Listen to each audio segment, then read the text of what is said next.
इसे और आगे पढ़े वो सामर्थ्य के बारे में। तथा वह समर्थ भी कैसा है, तो उसके नेत्रों द्वारा देखने वाले स्वयं भगवान ही हैं। अतः ब्रह्मांड में जितने प्राणी हैं, उन सबके नेत्रों को प्रकाशवान करने में वह समर्थ होता है। यानी वो इतना समर्थ है कि उनके, अक्षर ब्रह्म की बात कर रहा हूं मैं, उनके आंखों से, उनके नेत्रों से भगवान स्वयं देख रहे हैं। यानी वो अक्षर ब्रह्म सत्पुरुष स्वयं भगवान है, और समस्त प्राणियों की आंखों को प्रकाशित करने वाले भी वही है। इतने सामर्थ्यवान है। यानी क्या हुआ, आपकी जो सांसें चल रही है ना, उसकी बदौलत चल रही है, तुरंत बंद कर सकता है, इतना सामर्थ्यवान है। ये अनंत कोटि ब्रह्मांड की उत्पत्ति स्थिति प्रलय वो क्षण में कर सकता है, इतना सामर्थ्यवान है। जीव प्राणी मात्र के पैरों में चलने की जो ताकत है ना, उनके द्वारा दी गई हुई है। ये सारा कुछ खींच लेगा ना, तो किसी की औकात नहीं है कुछ कर पाए। फिर भी जो तुच्छ जैसे जीव है ना, वो उनका अपमान करते हैं। अपने स्वभाव की वजह से बहुत सारा कुछ उस सत्पुरुष को सहन करना पड़ता है, फिर भी वो सहन कर लेते हैं, क्योंकि उसे अनंत जीवों का उद्धार करना है। वो इसीलिए इस पृथ्वी पर आए हैं। ये उनकी सबसे बड़ी सामर्थ्य है।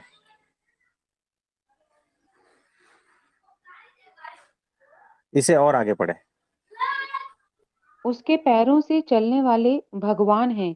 अतः वह ब्रह्मांड के समस्त जीवों के पैरों में चलने की शक्ति देने में समर्थ होता है। इसी प्रकार उस संत की सभी इंद्रियों में भगवान का निवास है। इसलिए वह ब्रह्मांड के समस्त जीवों की इंद्रियों को प्रकाश देने में समर्थ होता है। ऐसे संत संपूर्ण जगत का आधार रूप हैं। वह तुच्छ जीवों द्वारा किए गए अपमान को सहन करते हैं। यही उनकी अतिशय महानता है। हाँ जी। तो देखो वो कितने महान है कि सारा कुछ, सारे जगत का आधार का मतलब क्या हुआ, समस्त जितने भी ब्रह्मांड है उसका आधार है। उसमें जितने भी जीव प्राणी मात्र सब कुछ आ गया, उसका आधार है। देवी देवताओं का भी आधार है, अनंत अवतारों का भी आधार है। ये ऐसे अक्षर ब्रह्म सत्पुरुष, ये ऐसे संत, और केवल वो एक ही है, दो चार पांच ऐसा नहीं है। और वो तुच्छ जीवों का अपमान सहन करते हैं, उसको झेलते हैं। यही उसकी सबसे बड़ी उपलब्धि है, वैसा गुण है उसमें। ऐसे गुण आप जिस संत में देखोगे ना, वहां पर झुक जाना, बाकी कहीं पर भी नहीं झुकना। अगर इस पृथ्वी पर कोई और संत दिखता है जो समग्र ब्रह्मांडों का आधार है, समग्र जगत का आधार है, तो वहां चले जाना, और ऐसे गुण होने चाहिए उसमें। तो एकमात्र अक्षर ब्रह्म सत्पुरुष ही ऐसे हैं, और कोई नहीं है। ये नौटंकी बात तो कुछ भी नहीं है उसके सामने। देखो कोई कपड़ा निकाल के नाचने लगे ना, तो लाखों की भीड़ इकट्ठा हो जाती है, उससे वो भगवान साबित नहीं होता।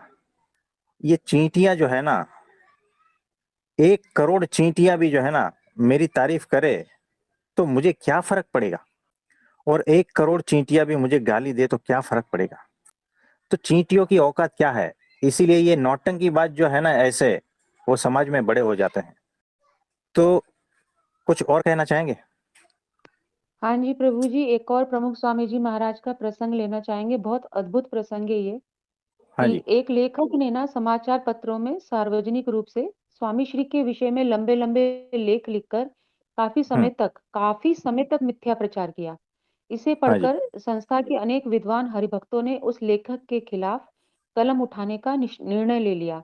स्वामी श्री ने उन सबको कड़ाई से रोक दिया और कहा कि हमारे गुरुओं ने भी ऐसे लोगों को कभी उत्तर नहीं दिया था। अतः आज के बाद प्रतिशोध लेने के लिए कभी सोचना तक नहीं। हाथ में जल लेकर प्रतिज्ञा करो। उनको भी स्वामी श्री ने हाथ में जल लेकर प्रतिज्ञा करवा दी। तो एक संतों ने एक और तर्क देते हुए कहा, लेकिन स्वामी जी, श्री कृष्ण ने भी 100 गालियाँ सुनने के बाद शिशुपाल को अपने तरीके से उत्तर दे दिया था। आपने तो 100 से भी अधिक अपराध सहन कर लिए हैं। तो स्वामी श्री तुरंत बोल उठे, वे तो भगवान थे, जो चाहें सो करें, पर हम तो भगवान के दास हैं, अतः हमें ऐसा व्यवहार शोभा नहीं देता। तो प्रभु जी, ये कितने अद्भुत भाव स्वामी श्री के, मतलब क्षमाशीलता की भी पराकाष्ठा है ये तो प्रभु जी। हाँ जी। तो देखो, स्वामी श्री जो है भगवे वस्त्र में है, इसीलिए उनके नियम में रहते हैं। हमने देखा अभी अभी कि उन ऐसे संत के भीतर भगवान साक्षात निवास करते हैं। भगवान साक्षात है, लेकिन भगवे वस्त्र की मर्यादा है। समाज में वो संदेश देना चाहते हैं कि भगवे वस्त्र का मूल्य क्या होता है ना। और यहाँ पर जो नौटंकीबाज है आईआईटी बाबा, वो भगवे वस्त्र में ही है ना। और वो क्या संदेश देना चाहता है युवा पीढ़ी को, आप समझ पा रहे हो, प्रभु जी बहुत अच्छे से। है ना। तो ये ऐसा है। तो और कुछ कहना चाहोगे आप? हाँ जी प्रभु जी, एक और प्रसंग लेना चाहेंगे महान स्वामी महाराज के बारे में, कि हाँ एक जी। बार भक्त लोग बैठे हुए थे और महान स्वामी महाराज स- सबको चाय परोस रहे थे। तो हम्म, एक भक्त को चाय पहले नहीं मिली, इसलिए उस भक्त को क्रोध आ गया और उसने हम्म, उठा के, जो महान स्वामी महाराज जिस बर्तन में से चाय परोस रहे थे, वो हम्म, बर्तन पूरा उलट के महान स्वामी महाराज के पैर पर डाल दिया पूरी चाय को, जिससे महान हम्म, स्वामी महाराज के पैर पर बहुत बुरी तरह से उनका पैर जल गया। हम्म, परंतु इतनी तकलीफ होते हुए भी महान स्वामी महाराज ने उसे कुछ कहा नहीं, बल्कि महान स्वामी महाराज ने इस बात के लिए माफी मांगी कि पहले चाय उसे नहीं दे पाए, और फिर फटाफट दूसरी चाय लाकर उस व्यक्ति को पहले दी स्वामी ने। और हम्म, लेकिन बहुत समय बाद महान स्वामी महाराज के पैर का वो जख्म ठीक हो पाया।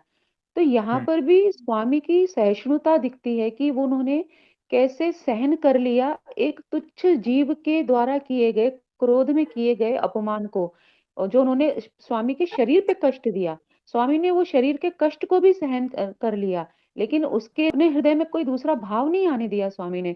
तो ये भी तो सहिष्णुता को दर्शाता है। तो जो यहाँ हाँ तो जी। आईआईटी बाबा अपने आप को भगवान कह रहे हैं, तो भगवान में तो और भी ज्यादा सहिष्णुता होनी चाहिए।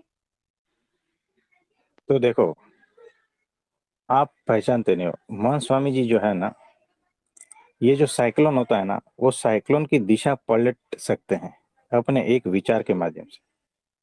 ये क्या सामर्थ्य दिखाती है। ये सब कुछ नहीं दिखाते हैं, लेकिन कभी कभी जो है ऐसे मौके आते हैं, उनका ऐश्वर्य का पता चल जाता है, लेकिन वो साधु रूप में है। बहुत सामर्थ्य है उनमें, फिर भी जो है ना, कोई उसके ऊपर चाय डाल दे और भीतर से एक मात्र जो है ना संकल्प नहीं उठता, एक मात्र विचार नहीं उठता।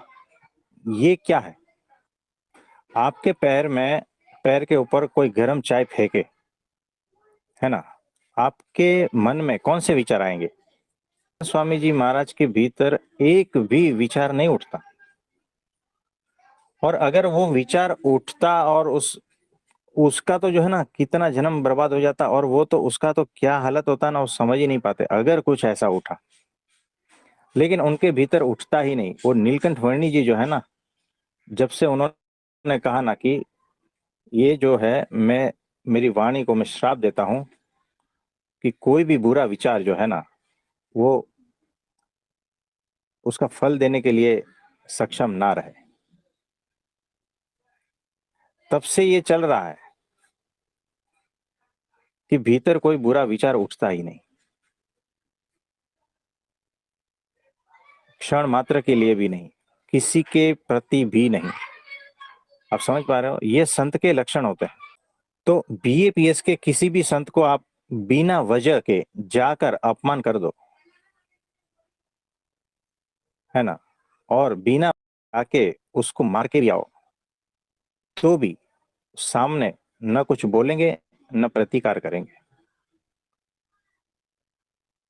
संत ऐसे होते हैं। और यहां पर तो किसी ने कुछ कहा ही नहीं, सिर्फ सत्य बोलने के लिए कहा था।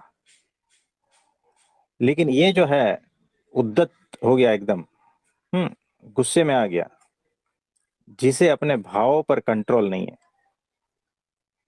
अपने गुस्से पर कंट्रोल नहीं है, जो मानसिक रूप से विक्षिप्त है आईआईटी बाबा, उसको लोगों ने हीरो बना दिया। तो ये सारा कुछ है। ये इसीलिए बोलना पड़ता है कि लोगों को जगाने का जरूरत है। लोगों को नौटंकी ज्यादा पसंद है, ये सारी चीजें हैं। लोग बेवकूफ है, समझदार नहीं है, इसी का ही फायदा है ना, ऐसे लोग उठाते हैं। तो ये बात है। इसमें और कुछ पूछना चाहेंगे? प्रभु जी, यहाँ पे तो पूरा सत्य प्रकट होता है कि संत के कैसे लक्षण होते हैं, भगवत गीता में भी आपने बताया दिया हुआ है। संत के हाँ। लक्षण तो लोगों को तो अवेयर होने की बहुत सख्त जरूरत है कि हम किसे सिर माथे पे बिठा रहे हैं और वो हमारे युवा समाज को कौन सी दिशा में लेके जा रहे हैं। उन्होंने कई हाँ ऐसे जी। अभद्र मतलब बातें कही हैं कि मैं काली के साथ, मैं तो वो शब्द कह ही नहीं सकती कि ये किया है और हम्म। लक्ष्मी चाहिए, मतलब ऐसे अभद्र शब्दों का प्रयोग किया है आईआईटी बाबा ने, और उसके बावजूद भी लोग उन्हें अपने सिर माथे पे बिठा रहे हैं। तो ये तो हमारी युवा पीढ़ी को पूरी तरीके से गलत दिशा दिखाने का प्रयास ही हो रहा है एक तरीके से ये तो। ये एग्जैक्टली ऐसा ही तो है। लोगों को इस जागने की बहुत सख्त जरूरत है इस मामले में। हाँ जी, हाँ जी।